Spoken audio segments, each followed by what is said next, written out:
กราบสวัสดีสบายดีพ่อแม่พี่น้องมื้อนี้พ่อๆกับบาทสมหมายเนาะบาทสมหมายได้ไปเห็นเนาะพี่น้องความพยายามของกู้ภัยไทยเนาะพี่น้องช่วยเหลือ7ชีวิตติดอยู่ในถ้ำอยู่ที่ประเทศลาวเนาะพี่น้องเนาะคลิปนี้ใครเห็นแล้วก็ปอดโทเนาะพี่น้องเนาะเป็นตาสงสารคนที่ติดอยู่ข้างในสงสารคนที่เข้าไปช่วยเหลือเนาะพี่น้องเดี๋ยวบาสมหมายสิพาพี่น้องไปเบิ่งไปชมคลิปนำกันเลยเนาะพี่น้องเนาะว่าสิเป็นจังได๋เนาะฝากช่วยเป็นกำลังใจส่งใจไปให้กู้ภัยไทยและกู้ภัยลาวแล้วต่างหลายๆต่างประเทศเนาะพี่น้องที่ไปช่วยเหลือคนติดถ้ำอยู่ในประเทศลาวเนาะพี่น้องเดี๋ยวบาสมหมายพาพี่น้องไปติดตามรับชมคลิปนำกันเลยเนาะพี่น้องเนาะเป็นไงครับนี่พี่น้องอันนี้ก็ถุงแรกครับถุงแรก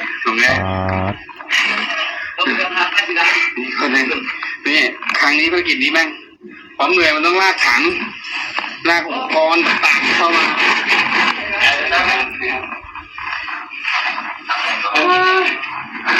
คนกันต่อสู้ๆนะครับ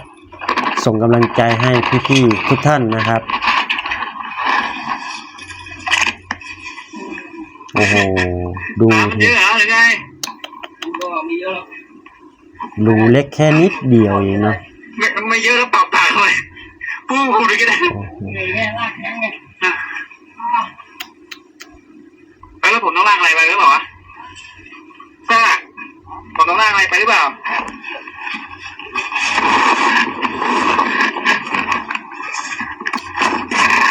สุดยอดพี่น้อง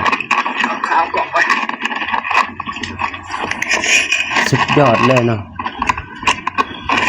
รอบนี้แม่เข้ายากกว่าครั้งที่แล้วอยู่พี่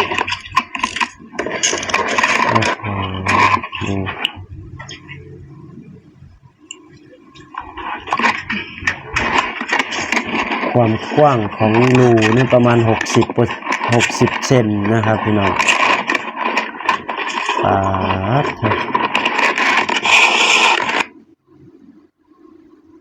นี่นะครับความพยายามของนักกู้ภัยไทยนี่โอ้เก่งสุดยอดเนาะสุดยอดอะไรครับนับถือเลยครับว่าเก่งอันดับโลกก็ว่าได้เนาะพี่น้อง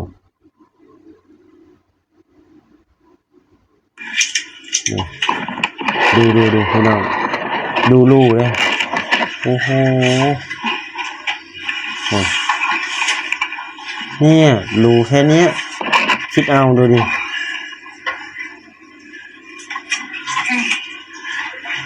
โอ้โห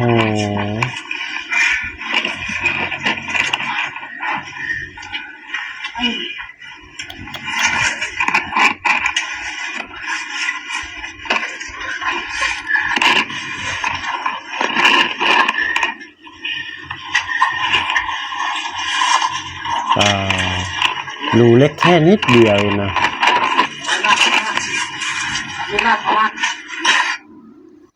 นี่แหละครับสิ่งที่บาสมายอยากมานำเสนอเนาะที่ว่าเห็นคนที่มาคอมเมนต์เนาะพี่น้องที่ว่ามาคอมเมนต์ว่าเสนอหน้าไปเองจังซั่นจังซี่เนาะโอ้โหเนาะคิดได้จังไดเนาะพี่น้องความพยายามของเพิ่นความเพิ่นเสียสละเวลามีค่าของเพิ่นเนี่ยไปช่วยเหลือเนาะพี่น้องแต่คนบางกลุ่มก็ยังว่าเพิ่นเสนอหน้าอยากได้หน้าอยากเสนอหน้าไปเองป๊าดโทเนาะพี่น้องเห็นแล้วมันขึ้นเราได้คนเฮาเนาะขึ้นแท่นเนาะถามว่าเฮาอวยประเทศไทยบ่เฮาบ่ได้อวยเนาะพี่น้องเฮาเว้าตามความเป็นจริงเนาะพี่น้องเนาะคนไทยเพิ่นมีน้ำใจช่วยเหลือคนตกทุกข์ได้ยากเนาะพี่น้องตอนลำบากเพิ่นมักช่วยเหลือเนาะนี่แหละครับคนไทยคนลาวเนาะเพิ่นมักมีน้ำใจยื่นมือเข้าไปช่วยตั้งแต่เพิ่นฮู้ข่าวเนาะทีมงานพี่ป้อนเพิ่นก็บ่รอช้าเลยเนาะพี่น้องรีบไปเลยนั่งเครื่องบินไปเลยเนาะนั่งบ่แม่นเครื่องบินดอกพี่น้องเขาเอิ้นยุ่นเนาะบ้านสมัยเอิ้นยุ่นคันประเทศไทยก็เกินฮ้อเนาะเฮลิคอปเตอร์ประมาณนี้เนาะพี่น้องนะคิดเบิ่งความพยายามอุปกรณ์ของเพิ่นนี่ บ่ได้ทางฝั่งลาวเนี่ยบ่ได้ใช้จ่ายอีหยังเลยมอบอีหยังทุนค่าน้ำมองน้ำมันให้เพิ่นเลย แต่เพิ่นเป็นหยังคือมีน้ำใจเนาะเนาะบาสมายขอบคุณแทนคนลาวแล้วก็แทนครอบครัวผู้ที่ติดอยู่ในถ้ำเนาะพี่น้องเนาะที่ว่าคนไทยนี่มีน้ำใจเนาะช่วยเหลือคนลาวติดอยู่ในถ้ำเนาะพี่น้องเนาะ7ชีวิตเนาะพี่น้องก็ขอขอบใจหลายๆเนาะแต่ว่าฝากกดไลค์กดแชร์ส่งกำลังใจเนาะพี่น้องเนาะเฮาอยู่ทางนี้เฮาก็ส่งกำลังใจให้พี่น้องที่ไปช่วยเหลือแล้วก็พี่น้องคนไทยที่ไปช่วยเหลือยื่นมือเข้าไปช่วยเนาะพี่น้องเพราะว่าเป็นหยังเพิ่นคือช่วยเพิ่นแค่คิดเห็นว่าลาวกับไทยเป็นบ้านพี่เมืองน้องเนาะพี่น้องนี่แหละครับเพิ่นบ่ทิ่มเพิ่นบ่ปล่อยตอนที่ตกทุกข์ได้ยากเนาะคลิปนี้ก็คิดเห็นกันจังได๋เนาะพี่น้องเนาะก็อยากฝากถึงอีกนิดนึงเนาะพี่น้องฝากถึงผู้ที่มาคอมเมนต์นะเนาะผู้ที่มาคอมเมนต์เนี่ยเนาะก็ฮู้โตแล้วก็เดี๋ยวคลิปหน้าบ่าวสมายสิไปหาคลิปมาให้พี่น้องเบิ่งเนาะว่าเพิ่นสิคิดจังไดเนาะในเมื่อว่าทั่วลงเพิ่นแล้วเนาะพี่น้องทั่วก็ลงเพิ่นเป็นที่เรียบร้อยเนาะเดี๋ยวบ่าวสมายสิเอามาต่อจากคลิปนี้เนาะพี่น้องต่อจากคลิปนี้บ่าวสมายสิเอามาให้เบิ่งเนาะพี่น้องว่าเพิ่นสิออกมาขอโทษหรือว่าจังใดเนาะพี่น้องแต่บ่าวสมายไปเห็นแวบๆไปคอมเมนต์คลิปที่ว่า